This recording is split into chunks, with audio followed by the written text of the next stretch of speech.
Welcome to the Scottish Property Podcast. This is a show where we aim to educate, inspire and entertain through real life stories and interviews from people in the Scottish property community.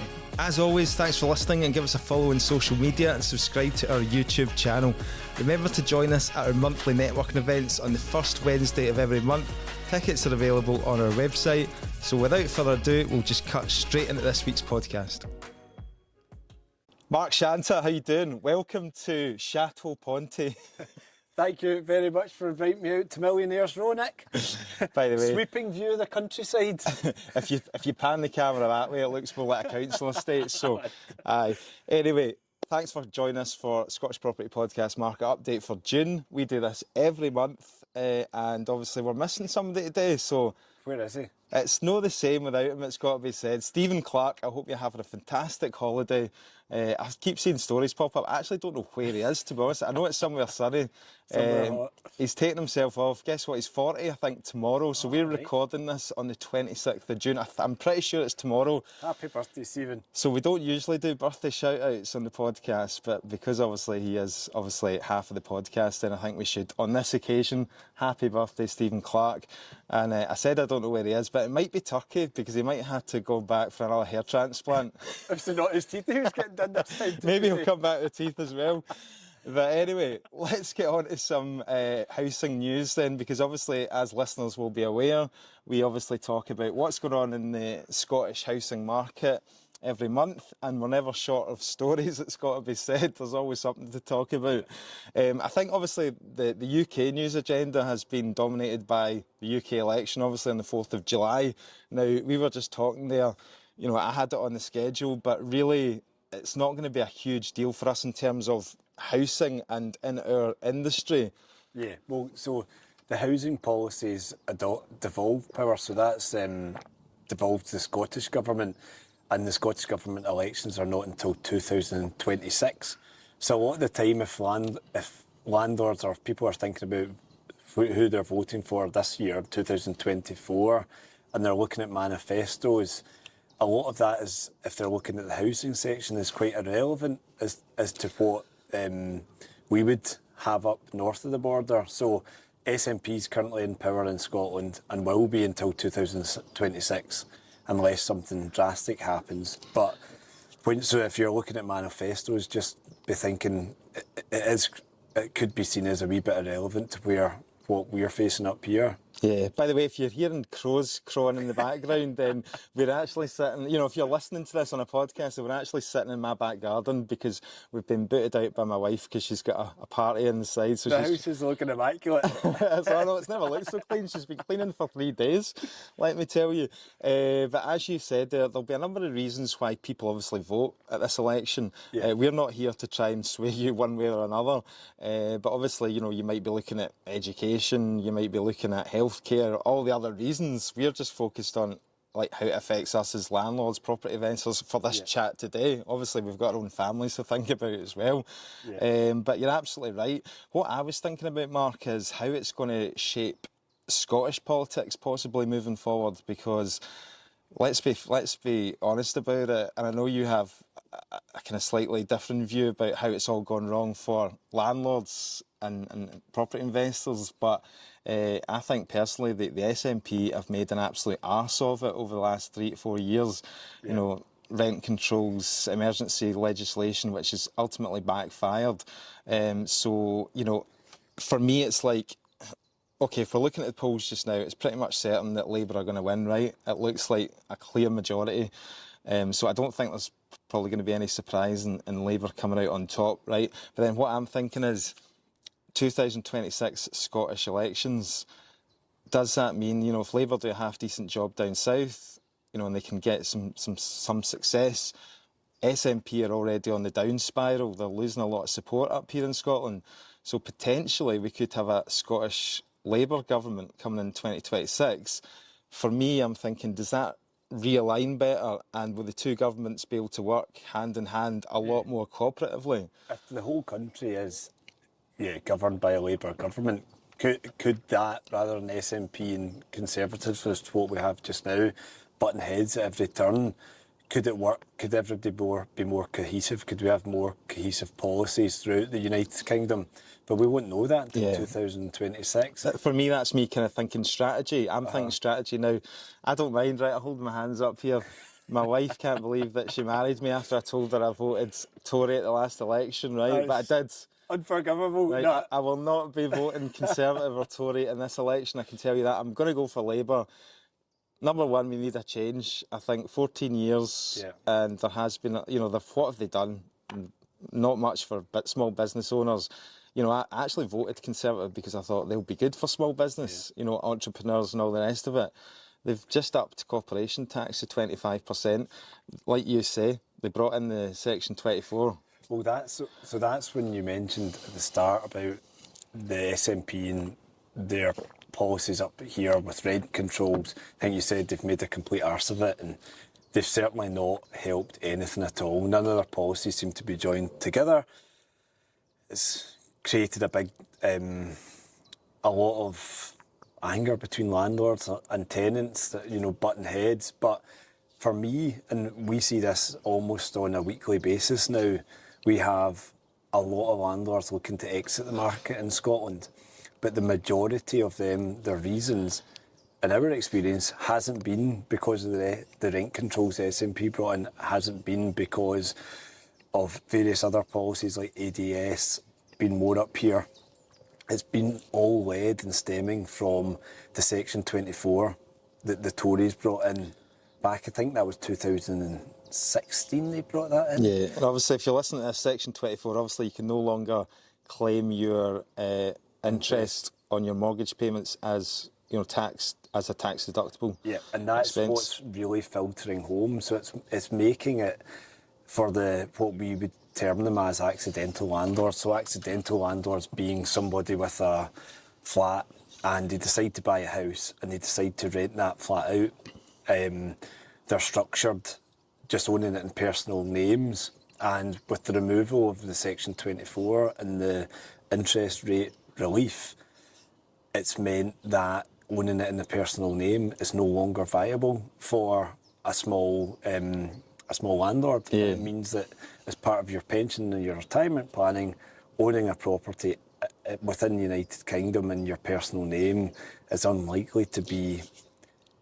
I think it's probably safe to say no matter what government gets in, right, they're not going to be pro-landlords, No, private landlords. definitely not. So I think we just need to accept that and just I know. sort I of was reading something, by no means advocate for this in any shape or form, but I was reading that the Reform Party, Nigel Farage, aye. they would actually revoke Section 24.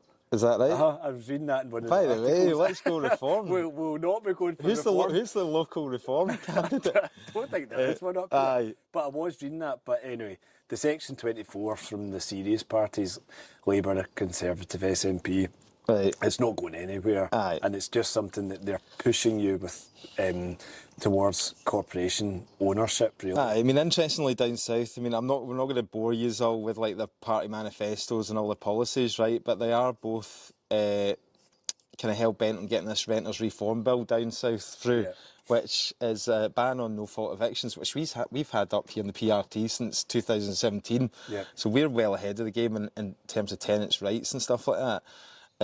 So they've got a lot of work to do down there. But see, the thing is interestingly about that bill that they're proposing, I know we do it differently in the no-fault evictions, but I haven't noticed a difference. Like, so when a landlord decides that they want to sell the property, it's normally for one of a few reasons. It's normally for they want to sell it due to personal circumstance, they want to sell it, the tenant's in arrears, or they want to move back into it themselves. So these are all no-fault evictions, and we were never really experiencing landlords selling the property just because, or evicting the tenants just because they wanted to, just because their face didn't fit or they had a bad experience and they're like that. Exactly. They're requesting too much maintenance, so enough's enough, we'll just get them out.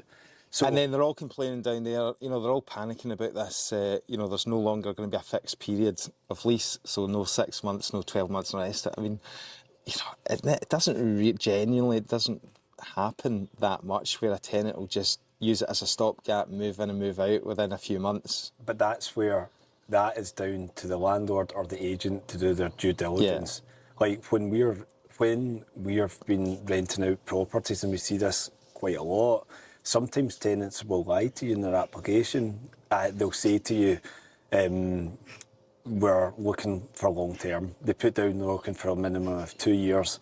They go through the referencing, and then you realise that they've just sold their flat. And they've sold their flat, and the reason they're looking for a rental is because they've not been able to buy somewhere. So the likelihood is they'll be out within 3 or 4 months. So it's down to the landlord or agent to do their due diligence. Guys, let's just take a quick minute to talk about selling your property with our show sponsors, Prime Property Auctions. Now, John and Lewis from Prime offer an excellent service, and both myself and Stephen have personally used them in the past. They handle both vacant and tenanted properties, and you control the minimum reserve price. They cover all the costs like photos and videos, and it's a no sale, no fee. If you're interested in finding out about your property's value in auction, then please head to the show notes and click the link. Back to the podcast. Yeah. I mean, I think when I'm looking at the Tory and the Labour policies on housing, one thing that did stick out to me, because both of them say, like, for new homes, they're aimed to build 1.5 or 1.6 million new homes over the next Parliament, right? That's kind of, they're both matching on that. I think that's part of the problem for me as well. There doesn't seem to be much difference in the two. You know, it's not like one's like far left and one's far right. Used to be when Jeremy Corbyn was in charge of Labour, I was like, no way am I ever voting Labour. But now it seems to, I mean, he was quite far left, do you know what I mean? So I think it has changed that, where they're both kind of centre. But on the social housing, and I know we don't deal with social housing, we're private sector obviously, but I think it does, this is where landlords get a bad name, because I feel that a lot of vulnerable, low-income people are often forced into the private sector, and that's where it's like, you know, when landlords start having to put rents up and all that, that's where it starts giving us a real bad name. And just recently, I feel like we've been totally vilified in that respect because of this problem that the government are not building enough social houses. So for me, I'm looking at Labour and Conservatives. Conservative policy is renew affordable homes programme for developers. And then Labour is significant increase in social and affordable housing, focusing on social rented homes, right? So they're more focusing on the social rented homes. Tories are more about for the developers. So I'm like, look, we need to sort this problem out. There's a major problem of homelessness and a lack of social housing and affordable housing. Massive problem. That's the bottom line, and that there's not enough stock. There's not enough houses, and I think you sent me an article earlier on, prior to this, saying that there's an American corporation called Blackstone. Yeah. They've identified that, and they've bought up 1,850 properties within the United Kingdom because they recognise a supply and demand imbalance. Exactly. So this is where we come to how to solve the housing crisis, right? Because everyone's like that. Politicians, again and again, we hear, right, we need to do something about this. You know, we've got like 6 or 7 different Scottish councils now have declared a housing emergency. The Scottish Government themselves have now declared it. So how do we fix it? Build more houses. Exactly. Right. So whether that be government or whether that be incentivised private corporations. But currently, unfortunately, the government that we've got just now is not incentivising corporations to build in Scotland. Yeah. And that is the issue, and you saw that with, I think it was a couple of podcasts ago, was it Willie Hawkey? He had, he'd stopped his plan to build a... Yeah, well, I'm gonna pull up an article here, because obviously prep for this we do pull up the news articles, and I'll just pull up a couple that kind of align with what you were saying there about the investment. So we're both agreed we need to build more houses. I think everyone's agreed on that. That's a simple solution, So right? fix this. Increase the supply. Yep. Obviously, naturally, rents will come down, and obviously people that are homeless will get homes, right? The thing is, where does the money come from? Because the Tory party and Labour are both saying that they're not going to raise taxes. Do you know what I mean? The money needs to come from us, taxpayers. So where does it come from? You were talking about private money there. We're talking about Blackstone. These big institutional investors, i.e. your pension funds, But what they've done is Blackstone have bought properties that are already built. Yeah. That does not help the problem. not helping. They've just recognised the supply and demand imbalance and thought, oh great, the rents are continuing to spiral upwards here. We'll get in and we'll buy some of the stock that's available, but it would be more helpful to the country if we were getting these institutions to actually build. And you look across the country, it's like there's tons of land, There's no shortage of land. There's not. 95, I think 95%, isn't it? That's not... It's not built on. Obviously, a lot of that is not going to be possible to build on, but the point is there's a heck of a lot of land out there. I think we need to split it in two, because I think for the private money, the pension funds and all the rest of it, and the build-to-rent sector, I think that is good for the kind of higher ends, like mid to higher market rent. I think when it comes to the social housing, that needs to be... I think they're talking about bonds, raising money on the bond markets and stuff like that, which I'm not going to claim to be an expert on, but essentially it's kind of long-term. It is from investors, but it's government bonds and it's secured loans, basically, government borrowing. I think whatever way the money comes from, it doesn't matter. Like the problem is that needs addressed is that there needs to be more housing stock, particularly at the lower end of the market in Scotland. So here's the headline: Scotland a no-go zone for investors under SNP rent controls, right? Okay, I took this article from the Daily Telegraph, The right? Tory graph. The Tory. Is that what you've been reading recently?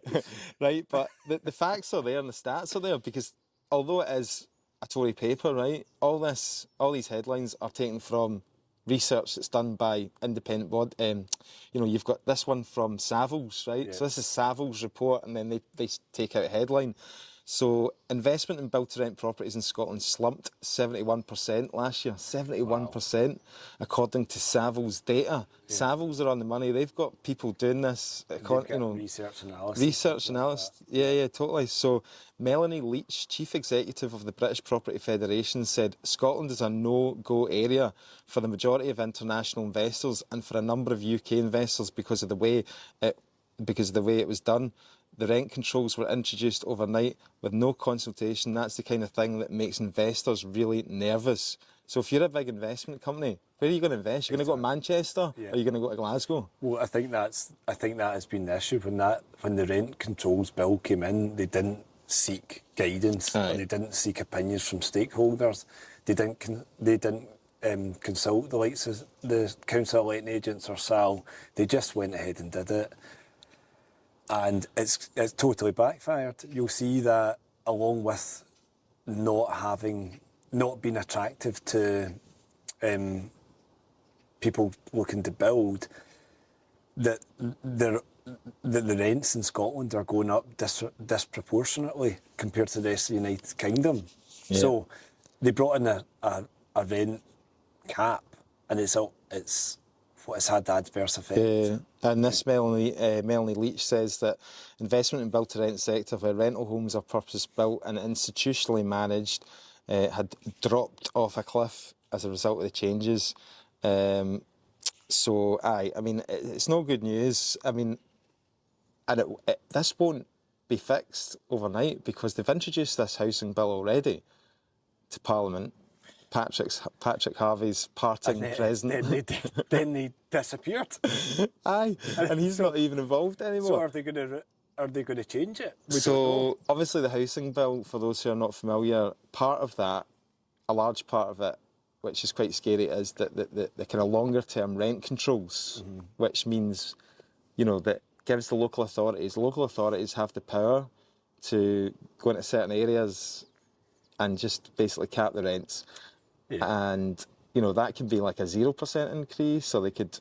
See the way that it's working just now, like when it came out in 2023, they made it 3% was the maximum increase. That caused a lot of panic and a lot of worry within the industry because it was at a time where interest rates were skyrocketing, and what was happening is if you had a £600 rental, you could put up to £618, but your mortgage is then gone up from 400 to 600, and it just had landlords exiting in their droves. But now the current one is where the maximum suggested increase is 12%. Really, would you be looking to increase the rent more than 12% annually anyway. Is it that big an issue? Yeah, I mean, it's more, it's the idea that you can be government controlled, can control for these guys who are providing this institutional money. That's a major risk. It's a worry about it, isn't it? Do you know what I mean? So that's why they're like, no chance. Too risky. I haven't told you this, but we had, in fact, I think I might have mentioned to you, so we were taking a new property on from a landlord.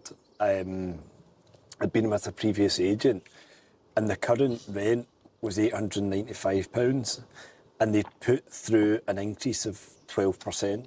That's what they'd put through, which was taking it up to £1,000 a month. So they put that through, but it got challenged by the tenants, which the tenants are allowed to do. They're allowed to challenge it, and it went to the rent officer. This mythical figure. Nobody knows who the rent officer is. Is there one or is there many? Who knows? But the rent officer came back with a decision, and the rent went. Her decision was the rent was going to go from £895 to £900. So it was going up for by £5 because she looked at the market comparables, which I thought she would. I looked at the comparables. I didn't think they were fair, to be honest with you. But it went up by £5, which is 0.34% increase. Yeah. And the landlord that we were dealing with is like, their mortgage has gone up by X amount, and it might not be sustainable. So did you think the rent increase was justified at that level? Well, this property had just come to, so I hadn't actually been in it to see it. Okay. But now, looking back at it, if it was me right off the bat, I would have suggested a less of an increase. I would have suggested maybe going from 895 to 925 or 950. Well, we have been negotiating with some, I don't know, again, everybody, we have a lot kicking in July, a lot of rent increases, obviously, because the cap ended in April, 1st of April. Right. So we put a lot of 3-month notice rent increases out, which will be taking effect to July. So we did negotiate with some tenants and landlords, and we managed to get a outcome that suited everybody. Well, obviously, no tenant's going to be happy that the rent's going up, obviously. But they would understand if it's a moderate amount. Exactly. But if you're going in at the full maximum of 12%, yeah, then you can see why that could get a tenant's back up. Yeah, I think we've had 2 or 3 challenges, but we haven't actually had the result back. I'll be interested to see. From rent officer. The one that we got was a 0.34% increase. God, not ideal. But so that's where we're at. Let's talk about another kind of government blunder then, just while we're on the government stuff. Just laying into the SNP again. So the headline is Glasgow spends £305 million on temporary homes for homeless as B&B costs soar. Now this is just unacceptable. This is the sort of problem we're talking about. You know, solving the housing crisis. They need to stop wasting this money on temporary accommodation. The problem is they don't have any houses or flats to put people, so they have to put them in hotels and B&Bs. I know. Again, it's not been well thought through. This with the anti-landlord policies, but I guess it is what it is, and we are where we are. The Airbnbs, they're taking over some hotels as well for temporary housing too. Yeah.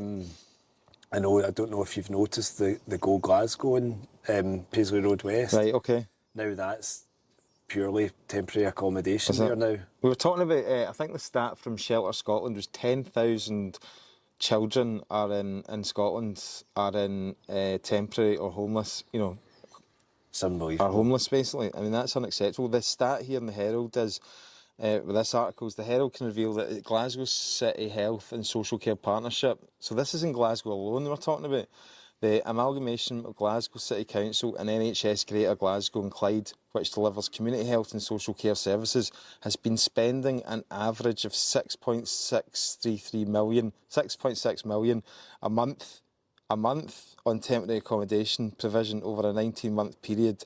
In November last year, nearly 60% more than the month before the pandemic. So that's going to last proper comparable, because you can't really compare pandemic years and stuff like that. So they've gone back to 2019 and that's up 60%. And is there a way that these resources can get allocated into put into building new affordable housing? Well, they're touching on the empty homes, aren't they? So they're trying to do something about that. But again, I just don't get why it's such a long process, and how they can't locate the owners of these empty homes. I mean, I'm pretty much guaranteed, you know, that I could probably chap on a few neighbours. You know, if they can't find the owner of an empty flat or an empty house, I could go down there and chat at some neighbours' doors and that, even if they're not on some sort of register. How many empty homes there are? 43,000, I think the figure is, or something like that. 42,000. That's in the low 45, say 45,000 empty homes. I know it's a starting point. It's a starting point. It's only going to scratch the surface. The stats they're talking about, by the way, and the government target that Nicola Sturgeon made in 2021 was 110,000 affordable homes by 2032. So that's a 10-year target. To keep on track of that target, they need to build 890 something affordable homes each month. They're currently only building 630 homes a month. So they're falling way, way behind. Way, way behind. So something needs to change. I know. But anyway, I mean, I've always said, right, I mean, people say how to solve this housing crisis. I say get the politicians out the fucking roads and get some people Housing that experts. actually know what they're doing. Ex-house building CEOs. Yep. Shelter Scotland CEO. All the people that fucking have got a clue. Susan from Homes for Good, Aye. Susan Actimel. Yeah. People like stakeholders. Aye. Yeah. Get them in it's got to be like a national, what do you call it, a corporation or something set up, separate from the government, independent, like they've done with the Bank of England. So Bank of England used to be government influenced, now it's a total independent body, which is one of the reasons why they were not able to reduce the Bank of England base rate after they hit their 2% inflation target, because they didn't want to be seen as being influential on the election. Yeah. So it's got to be separate, and it's got to be away from the politicians, because they're just fucking the whole thing up. Which is why we'll never get a politician on this podcast. I know you've been trying, have you not? Have you not been trying to get We're not Patrick professional Harvey on? enough, mate. No. We're not. Look at the state. Oh, I've got my sliders on. I've given you a Star Wars cut. I know. Stitch me up with God's this. sake. Let's get some professional Scottish property podcast, like That's a good idea. merchandise. Aye. We need to get the merch. Right, okay, that's me off my pedestal there now, so let's move on. Talking about the latest house price stats, Mark, we always pull out the land registry stats. It's a wee bit dated because these are sales that have happened a few months ago, but reading out the latest figures, annual price change of property in Scotland up 4.5%. I think I said that in the very first podcast of the year. you're I was saying 5% increase, and you and Stephen were down about level playing field. Level? I think you might have been negative. No, I think I did say 5, by the way. Did I you? think I agreed We with need you. to go back and So read that. we're on, me and you, mate, we're on predictions, we're on course. Right, okay, so is that reflecting on what you're seeing locally? Obviously, you're an estate agent. But I just thought, when you're asking these predictions at the start of the year, knowing the supply and demand issues that we have, there's no way the house prices can fall. Up here, I don't think, because there's just not enough stock. But what we're finding, again, the market just very buoyant, you know, particularly the tenement flats, the tenement terraced houses. We're back to the days of 20, 30 viewings for a lot of them, and going to closing dates and selling for 15, 20% above home report sometimes. But I guess every property is different, because we do have some that you're getting around about the home report value for now, but the ones that are really in high demand are, Yeah, so things are still... So that does reflect... What about stock, number of properties coming to the market? Because that's a kind of indicator as well how sentiment is and all that. I mean, you hear these stories about like, because there's an election and all this, there's going to be like less people thinking about selling their home and all that. You know? I don't know. I just think there's been a nice period of calm. You know, I think the base rates remained level for the last few months. Interest rates have remained level, and they're kind of falling as well now. I think the latest was between 5 and 5.5% you're looking to borrow. So it's just a period of calm. And so that's helping the first-time confidence, buyers. You speak to many first-time buyers and stuff like that. How are they managing? And do they still need to, obviously, offering over that home report value, they're having to find the cash, aren't they? They find a way though. They always Do you find a know? way. They always find a way. Yeah, so have you got any interesting stories from in the field of sales? Because myself and Mark are actually restructuring our portfolios because we've both got personal name properties. This is coming back to section 24 again, isn't it? Exactly. My accountant has for the last 5 years said you need to get rid of those properties in your name. Yeah, I'm in a similar situation, although my accountant said that she might be able to work it where I can still stay in the kind of lower rate tax. So if I'm in the lower rate tax, I'm all right. She says as soon as I go into that higher rate tax, it's a major problem. But obviously, with your wealth, mate, you've been up in the higher rate tax for years, so I kid not. Anyway, I saw a post on LinkedIn there. This is about your £8,000 washing machine in That is a funny story. In a flat that you're selling. So tell us about that. A ridiculous story. So we were selling a flat. Home report was 80,000. We got an offer of 88,000 and we accepted it. It's my flat, so there was no having to go back to any of the owners to discuss it. We accepted the £88,000 offer, and it's great because it was a cash offer, so it was complete quickly. 2 weeks later, the solicitor resubmitted the offer without discussion of us to be 80,000 plus 8,000 for movable goods. So I was like, hold on a minute, there is no movable goods in this property apart from a washing machine. So we wrote back to her and said, do you know there's no movable goods apart from a washing machine? And just so to be clear, are you proposing to offer £8,000 for the second-hand Indesit washing machine, which probably pick up down the barrage for £100? And she said, I'll revert back to you. And she wrote back and said, yeah, that's our offer. I says, absolutely no chance. It's like at one... Alarm bells, dodgy. At the very, very best, it's tax avoidance. So why are they doing this then? So basically this is just to save a bit on the ADS? Because you don't pay, for that £8,000, you don't pay tax, which is 6%. So it's the additional dwelling supplement. So it's I wonder why they picked the £8,000 figure, just because the home report was 80? Probably, because they could have said, like, I mean, a better one would have been, we'll pay $39,999 for it and we'll pay 48 grand for the washing machine. I know. It's just it's just a bizarre thing. It's like, if you want to save yourself £480, just offer 87,500. Yeah. Do you know? It's just like... So it's a solicitor, really. It's a bit kind of weird, isn't it? I said to the solicitor, no, at best this is tax avoidance, at worst it's fraud. And if HMRC ever looked into that, they'd hammer me. Well, that was an interesting comment, because one of the solicitors got back, or somebody got back to you on the LinkedIn comment and said, look, you'd both be looked at, so you don't want to put yourself in any situation. Exactly. But you know that because we're in the industry, right? But yeah. I mean, you obviously hope that another estate agent would pick up on that, or the other solicitor maybe, I don't know. Yeah, and then we had another one recently with the solicitors, not as dodgy. What was the result of that, by the way? Is it still kind of ongoing? It's still going through conveyancing. We just said no, and they just kept their original offer of 88. Okay. So, but I will let people know how it comes up. But I don't have a good feeling about it, to be honest with you. But we'll see. I had another interesting one with a solicitor just last week where they had agreed a purchase price of 130,000 on the property, all done, verbally agreed, and solicitor called in and we got the formal offer the next day and it was 125, and we go back to the solicitor and said the agreed price was 130. I thought you knew that. And she said, yeah, but they've changed their mind overnight and put in the formal offer of 125. We just said we just wouldn't entertain gazundering, because that's what it is. You agree a price with somebody verbally through the solicitor as well.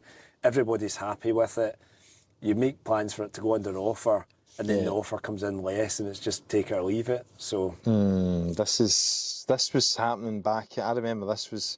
I mean, in a buoyant market, because people get a bit desperate, so sometimes what they do is they go a bit over their budget, don't they? And then they go, oh shit, we've overpaid there. Moving on to rents, what are we seeing in the rental market then? Because we've got a Zoopla report out here to suggest that things are kind of slowing in terms of the pace of increase of rents, which were going up 12% for a while. Yeah, I was actually thinking that the rents are coming down a bit just now, Nick. I think the peak was August 2023. Everybody remembers that. It's just been absolutely crazy time where rents were skyrocketing. But what we're finding now is they're coming down to be a sort of more sensible level, more sensible levels of inquiries as well. Yeah, so I was telling you about that flat in the West End last year.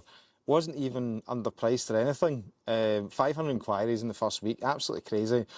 You know, student parents phoning up in tears that people couldn't get a flat. That's definitely all kind of died down. Although I did rent out one property there, and I turned up. I was doing the viewings myself, and there was 2 Albanian guys there.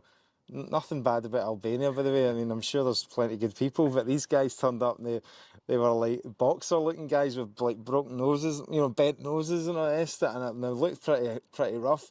Anyway, they offered me double the value of the rent there and then, double the price of the rent. Hey, that's alarm bells. Alarm bell straight away.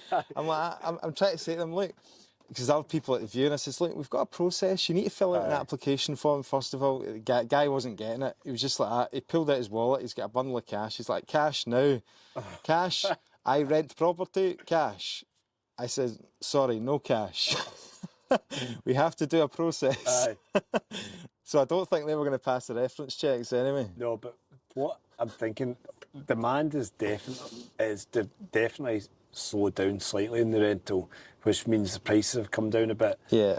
But then I'm also quite conscious that we're sitting here at the end of June, and I'm thinking, right, well, a lot of tenants are now leaving their flats because their students are. Yeah, we've had loads of notices. So have we. But then is the real boom then to come back in August, September time when everybody starts relooking again? Aye. So I don't know.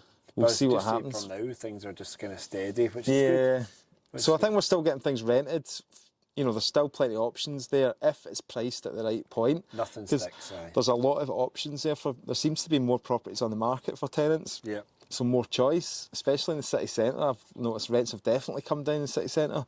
And I think it's about having that conversation, because we're both letting agents, top Glasgow letting agents, obviously.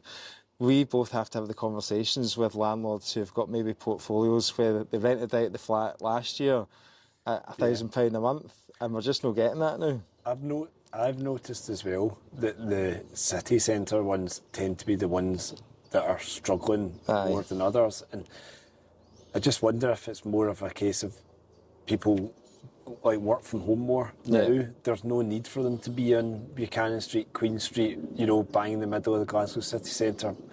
And that's maybe why they're looking further afield near sort of parks and Absolutely, because we've got property all over Glasgow and out with, so we go like a 10-mile radius.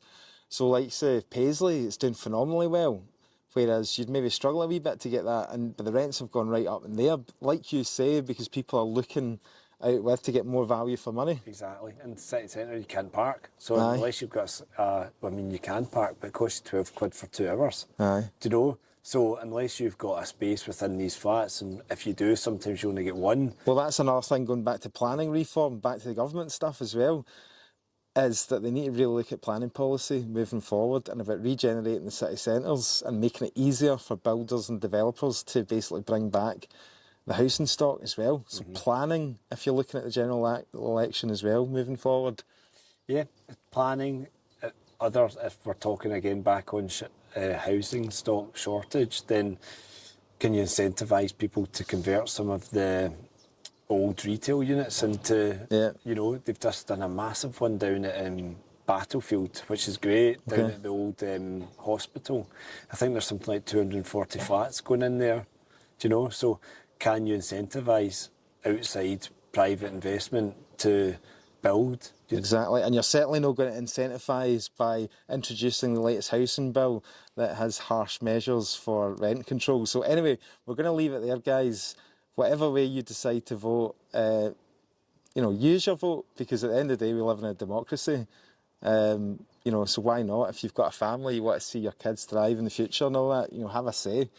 But yeah, I'll make sure that next time you come to my house, mate, I'll get you a better quality mug next time, and it'll be a Scottish Property Podcast. I like that.